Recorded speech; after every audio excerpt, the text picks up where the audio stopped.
Yo ho, a pirate's life for me. We pillage, we plunder, we rifle and loot. Drink up, me hearties, yo ho. We kidnap and plunder and don't give a hoot. Drink up, me hearties, yo ho. And welcome back to Ball State Esports, everybody. Woo! Hello. We got some Overwatch for you tonight. I hope you like that little intro. I had to memorize that for a little bit. I love that intro personally, I'll say. We're doing okay right now. We're doing good. We got a double header for you tonight. We got, let's see here. This says EMU and U Buffalo, but I know that's not who it is. Yes, that is not it. We have the University of South Carolina Gamecocks, or the Game 1, and the Tulsa University Golden Hurricanes for Game 2. Okay, well, that's what we're working with tonight. Hope to see you there for both games. One of them is starting just here in a short while, and the other one will be a little bit later down the line. So we've got two games for you, separated by about 2 hours. So depending on how long it takes, games might start a little later, but they probably won't start a little earlier. So right there on 10, likely when we'll be back from I'm assuming a short break, because I doubt we're going to be running this Overwatch for 2 hours in between both games, but we will see what ends up happening. I am Spooky Hand, also known as Turner, or well, other way around. I'm Turner, also known as Spooky Hand, and tonight I am joined with... I am Zane, aka Pokey Penguin. And we are, we're pleased to have you here tonight. I think that's enough for me. If you want to go ahead and explain a little bit about Overwatch for tonight. Yes, so Overwatch is a 5v5 hero shooter where you'll see a multitude of heroes fit into one of 3 roles, either tank, damage, or support. And so there's going to be 1 tank player and then 2 damage players and 2 support players. And basically, there's going to be either capturing a point or an objective, or moving a payload, or doing a combination of both. It's going to depend on the map. And all of them have a unique set of abilities and guns, and we're going to see them all go out there and, yeah, I think that's cause chaos. Yeah. We did, I know we have this week's matches, and we talked a little bit about today's matches. It is Thursday, so this is the last day of the week where we have matches. I believe earlier in the week we had Overwatch, and I think we had CRL on Wednesday. And then we got the doubleheader homecoming matches tonight for Ball State versus those 2 teams, like we said earlier. I know we have a little bit of time before things start, so we can kind of wrap up talking about Overwatch and go more into rosters and what those look like. I know we have Ball State's roster. I don't know if we have a graphic for that. Usually we do. But of course, that is made up of Otta, Bordy, we got Alphabet, Monoa, Mech, Droid, and Ghost. Otta being on support. Alphabet, I think, is also on support. Bordy DPS. Noah is, I think, a tank. Mech is DPS. Droid is a tank. And Ghost, I think, is also a support, if I remember correctly. I could be getting that wrong. I know Otta is a support, Bordy is a DPS, Droid is a tank. I know that for certain. I think Alphabet is also a support, but when it comes to Ghost, Mech, and Noah, I'm not entirely too certain. But I will make sure and make a note for later to start getting that right regardless. And then, of course, they have their coach being Spencer, who was a former player, now graduated. Otta taking the spot, Spencer now being the one to guide them through their games. Yeah. Otta is an interesting player here, because Otta used to be the Overwatch coach, and now being the player, I wonder how that works, Yeah. I mean, we've asked him that question on stream before, and he's answered it. So his take on it is he's trying to take more of a player mentality, less of a coach mentality to the game. And so he's been exploring the options, letting Spencer do his job while Otta does his, being on support. And so those roles just kind of flipped out just a little bit in 2 different ways, because Spencer used to be a support, Otta taking that role now, and then Otta used to be a coach, and now Spencer taking that role now. So they've just kind of switched roles. And I don't know if we have the roster for the Gamecocks. We probably also do. Yes, we do. Oh, okay. We do, yes. So we have Phoenix, L17, Ari Kudos, JJ Manapik, Mela, Rio, and Young with 3 Ys. Interesting here. I mean, obviously we don't know any of these players going into it. I never even knew of the University of South Carolina's esports until a few hours ago when we were first learning about this. But I'm very excited to see them, especially because this is the first time I've seen their logo up close. Yeah, that's a cool logo. Is that a gamecock? I don't actually. I assume it's a gamecock. I assume so. We were up here right before the stream started, talking about like where does that come from? Like how do they get their name? Yeah. And the most we could find is there was like in like a early 1900s, they like beat their rival in a football game, and they were like, whoa, the Gamecocks won! Yeah. And that's like all I could find. I think Melody found something else that I just can't remember right now. But interesting, I guess if it works, it works. If it works, it works. Mm-hmm. We also found out Melody found out that their entire university is older than the state of Indiana. Oh, okay. So got it. Going against some wise players, I'm going to assume. They have the knowledge outside of our state, I guess. That's a little weird. I think Indiana was made a state in like the 1800s or something, that's old. That's very old. That's 1816. Is that what you just said? I think that's what I heard. That's old. Older than 1816, and we are in 2025. So yes. take that with a grain of salt.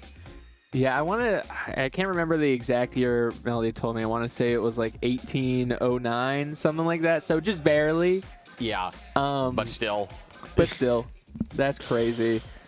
We have match predictions up next. Mm-hmm. I think Ball State's just going to sweep like normal, in my professional opinion.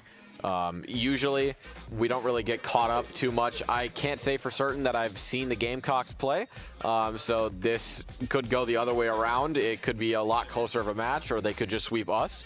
But I'm just going with what I know Ball State, and I know Ball State has just swept up until this point, so I'm guessing they're just going to continue the streak. Yeah, I have to agree with you there.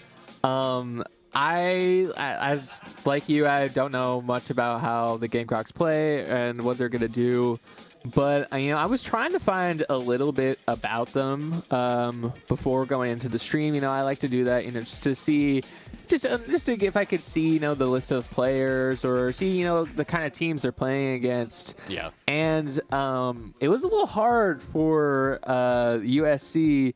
Because on Instagram, their last post was actually made in 2020. Oh, okay. And they are active on Twitter, so I guess they just aren't active on Instagram. But they post a lot about Rocket League, and I did not see a lot about Overwatch. So, yeah, I think this is just going to be a classic Ball State sweep. Yeah, and I did just learn this is a best of 3. So it's not first to 3, it's first to 2, which kind of puts it into a predicament because the second game is at 10. Yes. So this is going to be a first to 2.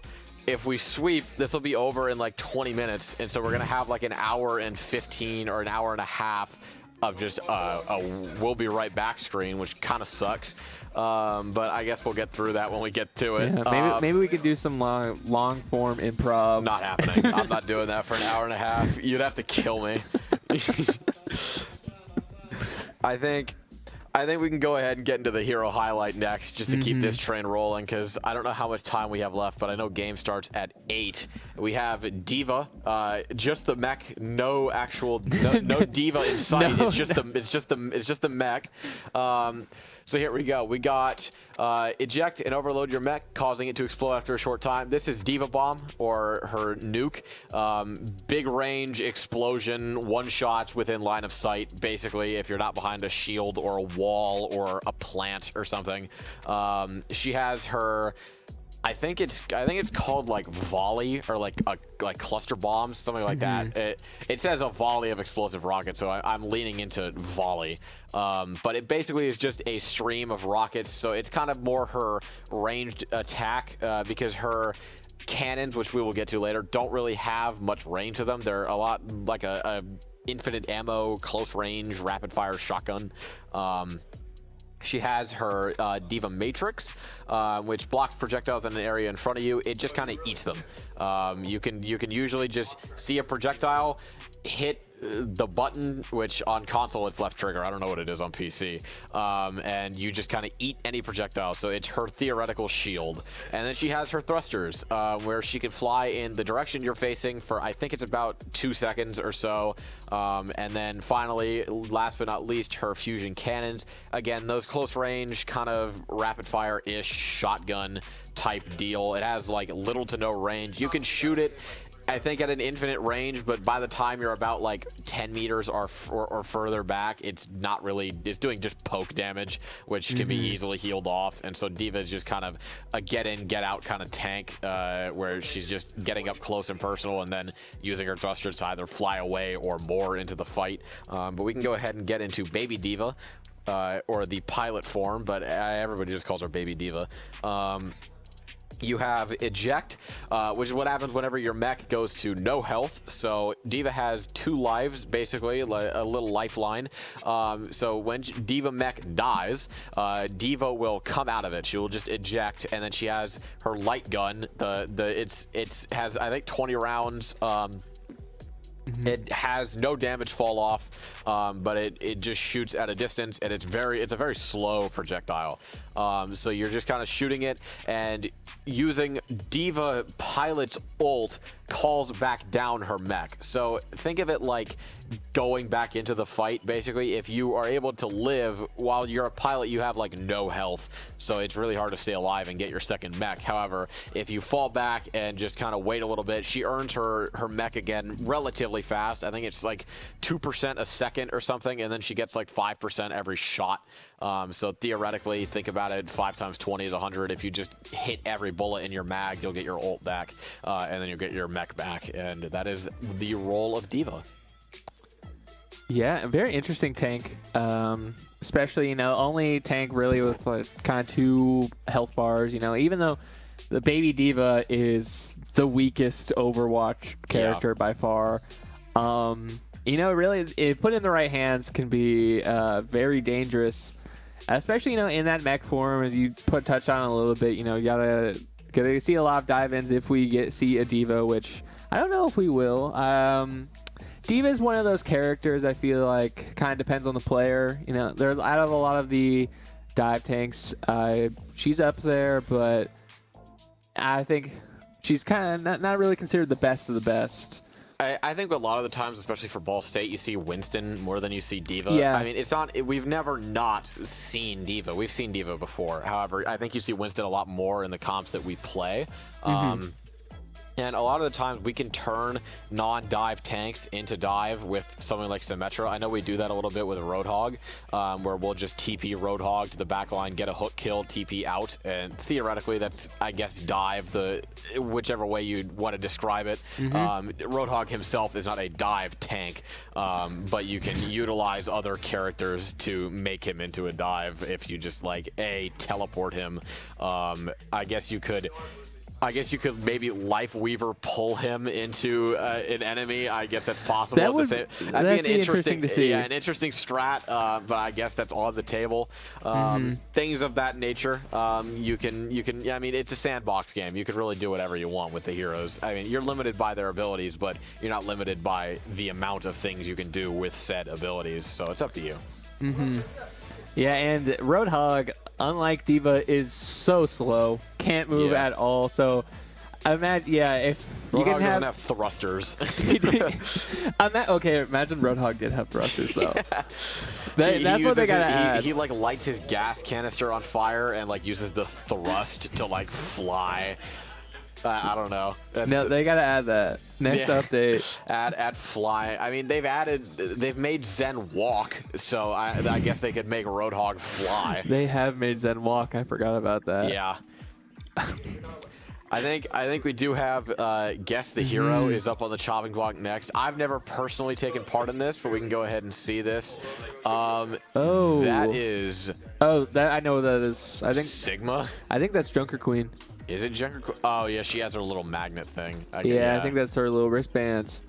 As an Junker Queen main, for when she was actually really meta when she came out, I played a lot of her. That's every hero. Anytime a new hero comes out, they're meta. I swear. That is, interesting. There's the newest Overwatch character, Wu Yong. I don't know much about him actually. Oh, there's the next thing. It could be Junkrat actually. It's Junker Queen or Junkrat, one of the two. Yeah. I don't know which one. Cause I feel like, does she have anything like on her hip? I can't remember. Like maybe the wristband or like the rip tire type deal that he has. I think my guess is Junker Queen, Junkrat, one of the two. Yeah, it's definitely one of the two. Junker Queen, it's red. Yeah, okay, that's Junker Queen. Yay! Junker Queen, one of still, even though I don't play her a lot, one of my favorite Overwatch characters. Just because she's a tank, but she's so, I guess, kind of like small for a tank. Well, that's kind of the idea of like the way tanks work is they're the big heavy hitters, but kind of depends on like there's tanks that are huge like Roadhog, but Roadhog can one shot. And I think that's kind of the payoff of him having such a huge hitbox is one, I mean, this used to be just a Roadhog thing. He used to be able to, like, his passive, I believe, was people got less ult charge off of him, but now that's just a general tank thing. So all tanks have that now. Kind of like the DPS, once they shoot a guy, they have less healing from healers. So it's this, their passive became more general, but I think that's how it used to be for Roadhog. And it's kind of like Junker Queen is a harder target to hit, better maneuverability, but lower damage. I mean, she still has a shotgun, but it's not the one-shot shotgun that like Roadhog has. She kind of still has to use like her axe. She has her little throwing knife.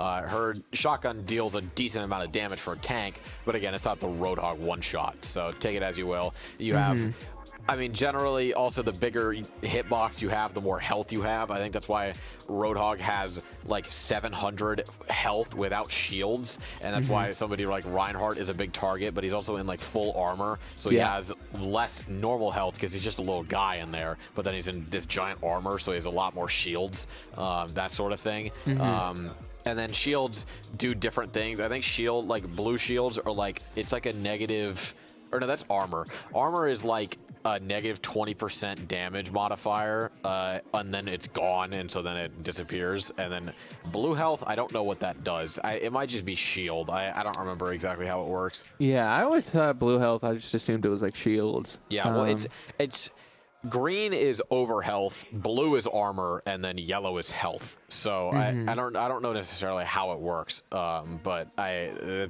believe that's what they're called at least. But Junker Queen, no, it's very interesting because she has all of that, but the thing that always like stuck out for Junker Queen is I feel like Blizzard always likes to have kind of some option, usually like a little bit of range, and if they're really a little bit of range and they're really good close up, or they're really good at range and they have a little something for close up. But all Junker Queen really has is the knife, and I guess the commanding shout speeds her up for a bit. Yeah. But it's not even like that much faster. Well, she has like, well, think about it. You have like Orisa is like range, but she has nothing for close range. Like she can't really, I guess she can shoot, but she has no damage fall off, so she's better at just shooting from range. Roadhog has a ranged attack that pulls them to close range. Junker Queen sort of has the same thing with her knife. It doesn't pull as hard as Roadhog. It's a little more difficult to maneuver. Yeah. You have Reinhardt has his flame strike, or whatever it's called. That's his range, and then he's also much more close range, except his goes through shields because it's melee. And then you have, let's see, Ramatra has, in his first form, is range and not really too much close up, and then his nemesis form is close up but like no range. And then who else do we have? We have Diva. Diva is close up, but she has her thrusters to get within close range. We have Wrecking Ball is basically just the rolls around. Yeah, the mobility tank. I'm trying to think of the other tanks. I'm trying to Winston, think. Winston has his jump and his close range, and then he has his Tesla Fire for long range. Zarya. Zarya has really no mobility other than like her jump, like her jump boost, or her like shoot the ground and jump faster. But she has she's good in like medium range, I guess, because her beam has a distance that it always fires at. It doesn't fire at like in between ranges. It's always one distance. So if they're within that distance, then you're within Zarya's range. And I don't think there's any other tanks. Yeah, I think you got all of them. Yeah, and it is interesting. Yeah, they all follow that kind of formula of either good at close up or good at a range, except for a lot of them are yeah. good at close up, and then they have mobility, and then they have mobility to get close up, basically, or they have something to bring them closer. But I think the only oddball is I just said her Orisa, where she used to have pull, but she doesn't have that anymore. So she's more of a use like fortify when you're low health or like want to not get stunned by something, and then she just has infinite range and infinite drop off, so she never has to deal with she's just the ranged tank basically, because she has a gun with infinite ammo that overheats, but she doesn't really have anything for close range. I mean, she has her javelin spin, which pushes people away, but that's her really only option when they're close, other than just shooting them. Like truly, I'm like. Yeah, Orisa is such a ranged hero. I mean, like even like you think back to Overwatch 1 first introduced when they first gave her like a shield to put down 2. Because she would make space with it. You'd put down the shield, walk to where the shield is, shoot from there, wait until it went off of cooldown, put down a new shield, gain more space, rinse and repeat until you eventually win the game. But generally, now Orisa is sort of like, I guess, the ranged brawly tank, if that makes sense. I mean, she has javelin spin if they're close to like a wall or if you push them into a corner. She has the javelin spear, which kind of uses the same thing, but it's also range. She has her actual attack, which is infinite ammo, and then now she has her ult is the cyclone thing. Yeah, that's the only thing I can think of that's like close range of hers, which is very interesting. They just give her the ult for something that's close range, which that understandable. Orisa's ult isn't the best. Bongo used to be fun. I like the bongos. I did like the bongos a lot. I was upset when they got rid of those. It was just basically a damage amplifier. That was the whole thing. It was like a mercy damage boost, but for anybody who was near it. So, I mean, it worked. I guess changing it, there's not like a bad side to that. Her ult is still her ult, but it's. Terra Surge is more like they're low health, let me pop ult really fast and just secure the kill, rather than let me go for an entire team wipe, because by the time you get to full charge and you can one shot, they're just going to be out of your range. So it's more of like a kill finisher rather than like a team wiper. So, I mean, and she's always sort of been like that. She's been more like a support tank because she used to have her shield, but now she sort of is the shield because she does all she really has is javelin spin, which can block projectiles. But I guess the main purpose of it is like either use it to go in, use it to go out, just back up while blocking damage, or I guess just use fortify and eat the bullets, because it gives you yellow health, which is another health bar. I forgot about yellow health. I don't remember what yellow health does. There's yellow, blue health, which I remember. Okay, blue health it regens over time. I think it's okay. Green health, I think, is just over health. I don't think it does anything. I think it's just over health. And then yellow health or orange is the armor. That's the armor where you take reduced damage. So I believe that's how that works. I think it used to be where Ryan had blue health, but I think they took his blue health away, and so now Sim has blue health, Zenyatta has blue health, which both regen, I believe. I don't remember anybody else with blue health. I can't think of anybody other than Sim and Zen. Through it right now. None of the DPS have it, I guess, except for Sim. But I can't remember any other supports. Ana doesn't have it. Lucio doesn't have it. Lifeweaver, I don't think has it. I can't remember. We're on Samoa. Yeah, on Samoa going into game, Ball State is the red team right there on the top right. And see what the comps look like here. So we've got, let's see, Otta on Wu Yang. We got Bordy on the TP out of spawn. Actually, they're playing Roadhog, so I think they're actually going to just play Sim. Alphabet on Kiri, and then Ghost on Torb. I have seen this comp on this map before. Over there for the... Why am I forgetting their name? Please tell me. Hazard? Their name, the university USC, name. USC Gamecocks? The Gamecocks, that's it, thank you. For the Gamecocks, they've got Sim for, it looks like they're probably going to go for a rollout. And then, yeah, they went ahead and swapped to Genji. So they got Genji, I was going to say Sim. They have Genji and... Why am I blanking on her name? Sojourn, that's it, thank you. They have a Hazard, a Wu Yang, and a Kiri, so we've got mirrored up, we have the mirror supports, and it looks like they're just kind of waiting for Bordy to find something to use there, looking for a teleport to try and get somebody in, get a kill, and then out goes Droid to try and run away, but down goes the tank, down goes the turret, and Ball State has already made some progress trying to get this first point, so well done. Yeah, great push on the point there by Ball State. I mean, the only real fall Ball State even had was just the Torbjorn turret, which really doesn't matter much at all. You know, Torbjorn can always just build a new one, and I mean, getting the USC's tank immediately in the game fight just is really bad for USC. Without a tank, the team really can't do much in a team fight unless for some reason they were able to get a pick of their own, either onto Droid there or on maybe a couple other players from Ball State, but I don't think that would have been happening anytime soon. Yeah, we do see a little bit of a dive coming out from the Hazard, although with none of his support to back him up and them being off of the high ground there, that was a very, very quick kill for that Hazard, and down they go, giving Ball State 40% already on this point. We see Bordy's able to get one, Droid is able to pick up the second, and we'll see how they respond to this. It seems like there's going to go for a little bit of a back up, the Gamecocks are, and they will go for yet another push onto this point once they are back and in order. And Droid pushing up really far into the Gamecock territory there. But when no one in Ball State is falling, I really don't see a reason why not to pull up there, except one mistake is all it takes to fall and lose the point. But Droid coming back, gonna get that hook there on the Hazard, bring him far deeper into the territory. The Symmetric turret slowing him down, but not gonna be able to secure the kill. Nope.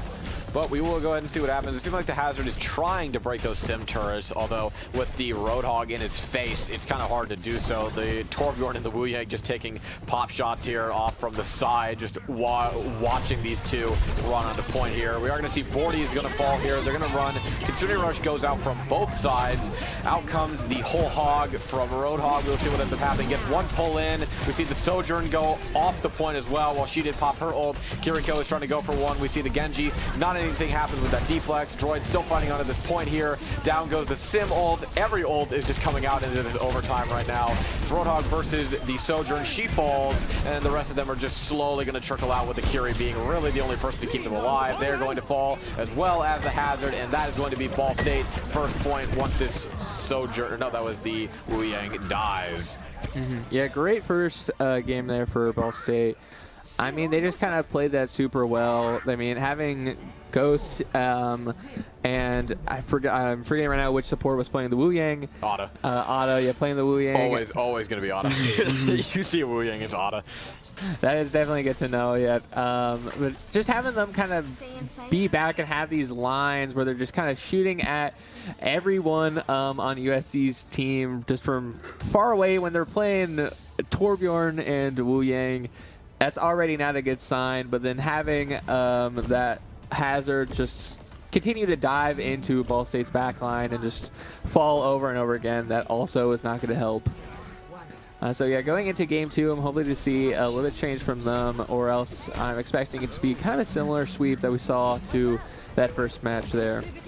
We switch up to a Reaper from the Gamecocks in this situation here, which not a terrible idea. They do have a Roadhog, although with the way that Ball State likes to play this one, it doesn't really going to seem to me that the Reaper is going to be too far up close and personal to that Reaper. We see a lot of them going for the backline play here. They're trying to take out the pokes from the Ball State side, but a lot of them are just kind of playing around that middle bit, so they don't really have too much room to work with. We see Ghost now on Cassidy. We'll see how that ends up happening here, as they did switch off to DPS. We'll see which one comes out on top in the situation. A good shot from Droid is able to take out that Kiriko early on there, which does put the Gamecocks in a bit of a spot there. Ghost making this a second kill. Now the Genji uses dash to try and get out. Droid is now going to have to break this, following the Gamecocks back towards their spawn here. Reaper in a bad spot, does use that Wraith to get away from that hook, which was well played there, and now the rest of them are just going to have to back up, while again, Ball State slowly builds up that tick timer.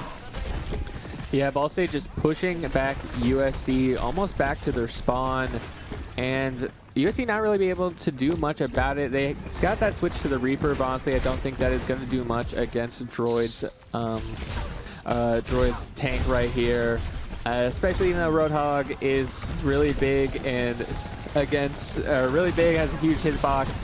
Don't think that's going to do much, especially with, I think the Cassidy pick is really great. Especially, ooh, Droid getting a nice clean pick there, followed by Ada on the Phoenix. But I think that Cassidy pick's a great pick, especially from Torbjorn, which really that turret's not going to do much with that big pillar in the middle of the point. But honestly, now you have to slow down, and USC is going to have to change something up here if they want to get Droid out of their territory. Yeah, and all they're really doing right now is just wasting time. And so there's not a lot they can really do. We see Ada go in with the ult there. Does get away right before the wall gets blocked off, which could have been quite bad. But the current moment working out for their team here. We're going to see the whole hog go out, try to block off that line of sight there, keep them away. Ada now just frontal assault against this hazard. Unfortunately, it does end up falling. We see the Kitsune go out from both sides. Same with the Deadeye here. That was a good turnaround from Ghost, just quickly sniping the Reaper. An unfortunate time there, trying to get away from it with the TP. Just didn't work. And now we're going to go into overtime here very shortly, as the rest of them try to fight on point. We're going to see Genji fall. Hazard now is just going to hold up the block there, while Sim just holds down right click, absolutely melts through the block. We see the Hazard Rain come out as well. Down goes the Sim wall, and now everybody is just going to slowly trickle down, and an unfortunate Blossom there is not going to have anything happen, and Ball State is going to go ahead and take game one. Yeah, a great second round there for game one for Ball State. That poor Genji. I mean, what are we looking at? I don't know what's going on. Is this a recapture? Oh. What was... Well, click on the squares where there's a sidewalk. and honestly, a completely earned fair play of the game by Droid here. Is that it? Just one kill. One kill. That's fine. We work with that. One kill. Hey, that's all Droid needs. That's okay, and that's all the game needs. I wonder how it decided that. And I think there were at least one double kill in that game, and yet it picked the solo. I guess maybe she popped Kitsune Rush in that split frame, but probably not.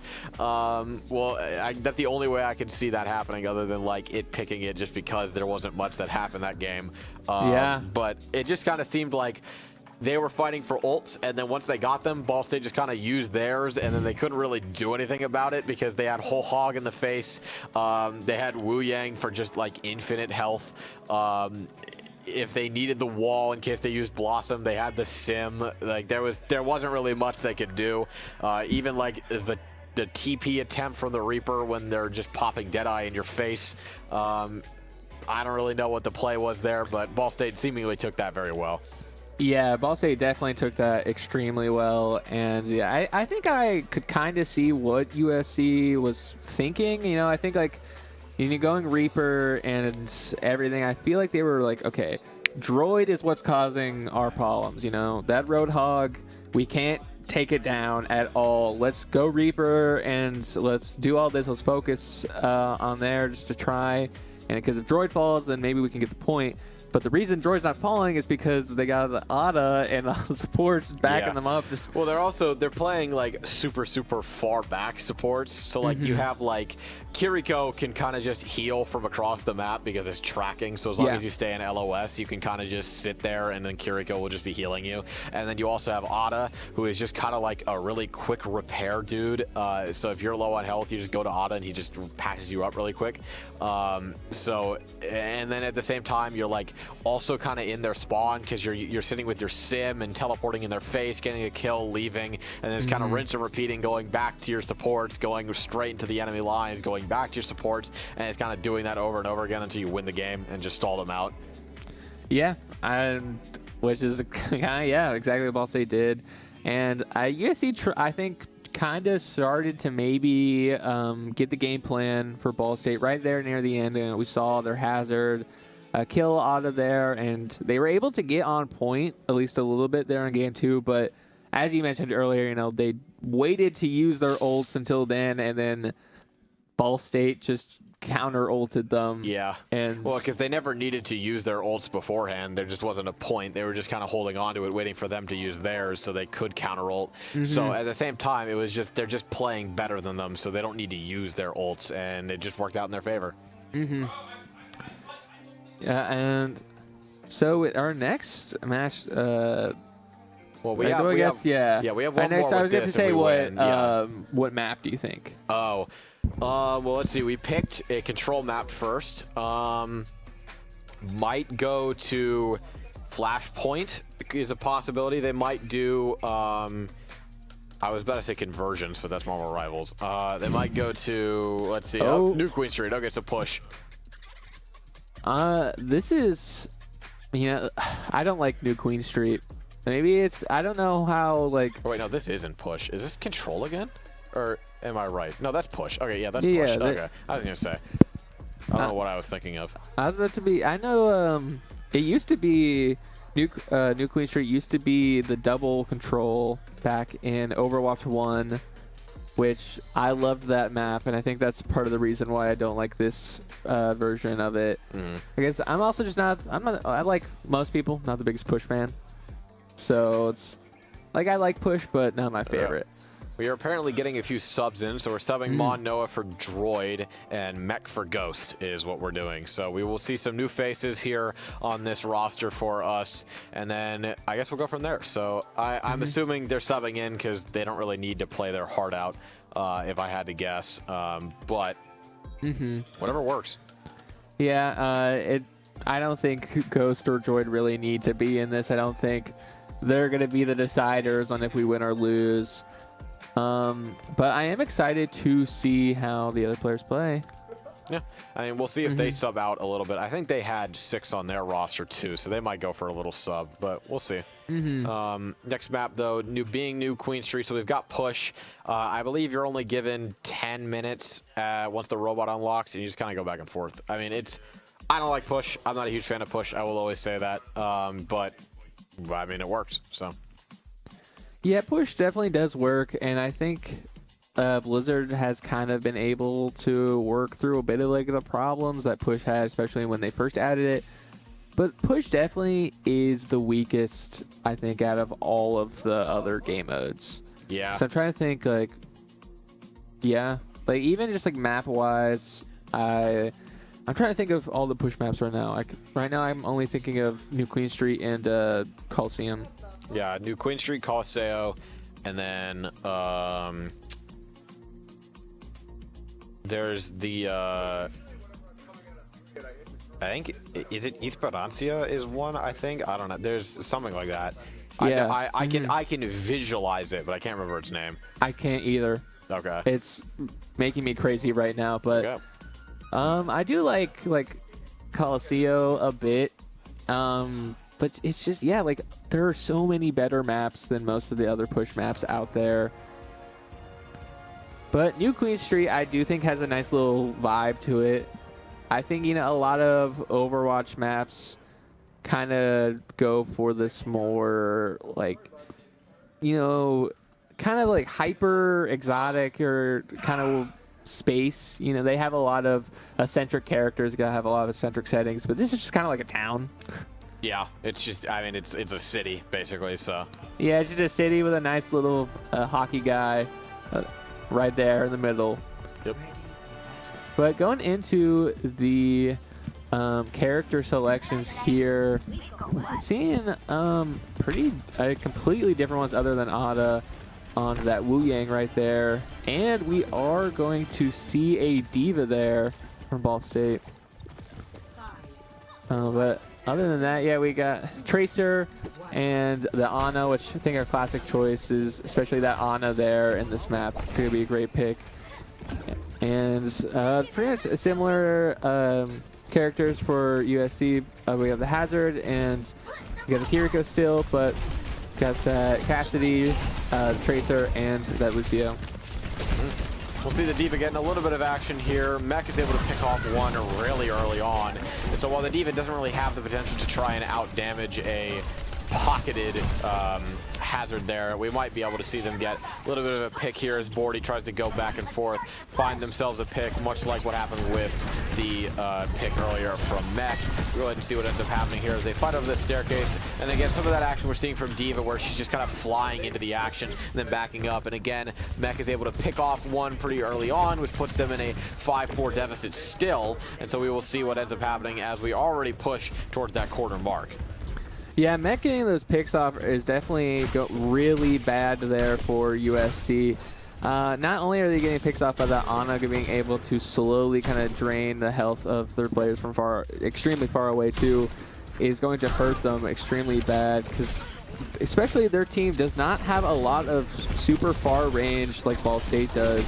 So they're going to have to find interesting ways to counteract that. Yep.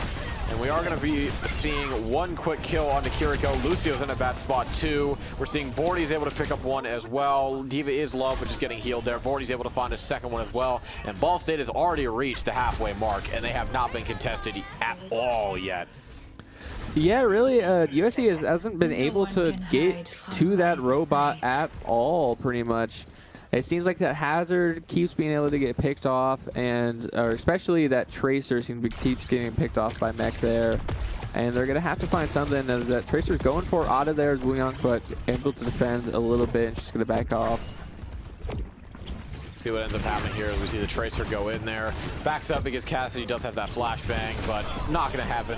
We do see she does get hindered there, but again, not too much comes of it. We see they are pushing Ball State back just a little bit here, but it doesn't really matter because they're still pushing the payload. So at this point, all they have to do is just kind of sit there. And out comes the Wu Yang ult. We'll see what ends up going out from that. Rio's able to find one. Tracer's able to find one onto Ada as well. And so now Ball State is finally in a spot where they're probably going to have to go for a little bit of a regroup as D.Va just jumps off the map for a quick reset as they do have that halfway mark respawn.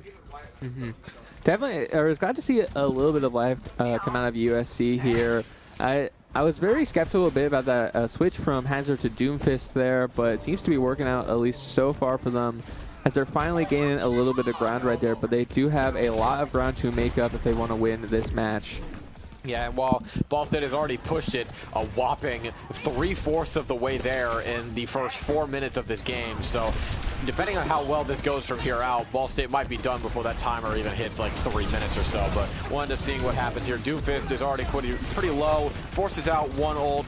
The second one is being responded to by Bordy here. Bordy's able to find one regardless of that Lucio ult, and so now at this point, they're just going to go ahead and push back, see if they can't get that Tracer. They do end up finding that Tracer as well, and so they're just going to go ahead and get that halfway mark yet again and then continue to push this even further. Because right now what they could do is just go ahead and say, okay, well, we're just going to take out the rest of your team while the rest of your team is sitting in spawn. And so I'm not shocked if the rest of this tank and support combo ends up falling here without anything happening. And Manoa able to pick up 3 kills in that situation. Yeah, definitely a really bad situation there for USC. I mean, they kind of are all huddled up there in that doorway, just kind of feeding that Doomfist, but That's not going to be able to do much. Oh, that sucks. Get both supports out in one Devo ult right near the end of the push. Not what USC wants to see. They're going to have to make a nice play here if they want to stay in this game. Yeah, and stay in this game is going to be very hard to do so because Ball State is already at the finish line right now. And they're going to have to fight this one out if they want it really badly, but we'll see what ends up happening. Out comes one ult, out comes two ults. Are they going to be able to fight with this? We'll see what ends up happening. I think they popped a Venture is what they did. We do still have a few ults in the back pocket of Ball State, that being Bordy, although being taken out in that fight there means that the rest of them are going to have to back up here. Rio is able to find a double kill early on there in that fight, and so now they're just going to go for a quick regroup, back up. They still have that halfway mark, and at the current moment, they're not even really pushing the point backwards. So while they are getting these kills, what's just going to end up happening is Ball State's just going to go for a quick respawn. They are about to get it back to the middle point there, but yeah, once Ball State regroups, I do think they're going to have a tough time really being able to challenge them at this middle point because they haven't been able to successfully challenge them there yet so far. Especially now we got Otto just peeling from the back line as he always does. And, ooh, a nice pick, a pick from off on Bordy there. It's going to be tough for Ball State, but returning that pick onto Mello the Venture, looking pretty good for Ball State. Yeah, so at this current moment, Ball State is still kind of rolling over them. We see one ult come out, the second ult come out, just rushing them down, trying to use as much of that overhealth to their advantage as they can. Bordy's able to find one, Noah's able to find two, and at this point, making it a 5v3, they're just going to have to back up. Now made a 5v2. Just go for a quick regroup. Ball State's going to get that halfway marker again, if I had to guess. They still have that Venture, but she's also probably going to go for a quick regroup again as well. Yeah, going for that regroup, and they're definitely going to try, and they might be able to push Ball State back from getting it all the way to the finish line, but without that getting that pick onto Rio, that is definitely not looking like it's going to happen. Especially as they seem to be fighting off that point. It seems Ball State's gonna get it to the end there. They're just pushing it. Do they even know? Oh, I guess they know now. One there on contesting, but this Tracer falls as Rio falls as well. And they're contesting it, but that's the rest of the game, and that's going to be game in general. GG's to the Gamecocks, but Ball State is going to take this round, I guess. I forget how homecoming works, but we're seeing another captcha. Click on the flowers. Well done, Bordy. Definitely earned game of the play from Bordy there. Game of the play. Game of the play of the game. I mean, if it works, it works. I don't really know necessarily what they were trying because they were fighting like all three of them off point, and so Ball State just kind of took the robot to the end, and then they had to come all the way back, and they were super scattered, and that I just don't think that really worked in their favor all too much. Yeah, it really kind of seemed like they just kind of got ahead of themselves, and they saw one person from Ball State kind of fall back a little bit, and they're like, we gotta go. Yeah, we gotta go. And they were like, that oh, this is a support. It's Ana. We could take her out. And then three of them dove her, and then the rest of them were just like not watching what was going on at the point, and so then they just got kind of pushed to the end, and that game was over with really fast. I think that was like a 6-minute game. Yes, which push match especially have been known for going into those long overmatch games. So that definitely was a nice little sweep there for Ball State. Okay. Well, I think we're just going to cut to a break, I guess, because unless we do have another game to do, which I know we have another game at like 10. What time is it now? It's 8:30. It's 8:30, so we've got like an hour and a half until our next game. So I think we're just going to go ahead and throw it to a break really quick, and we will go ahead and see you back at, I'm assuming, probably like 9:45. So we will go ahead and see you there. See you then.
chaser.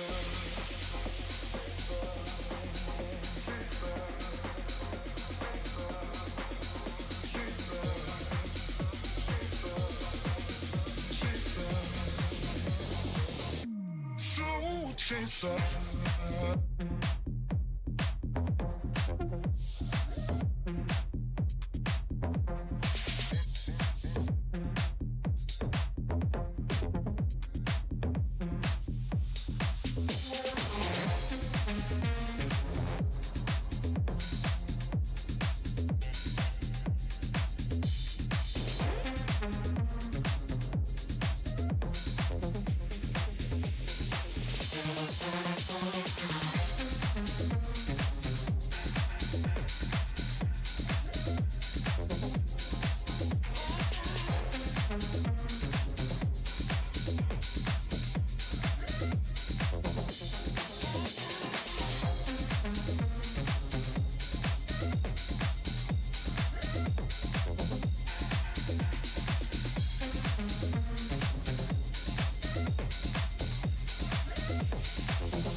Soul chaser.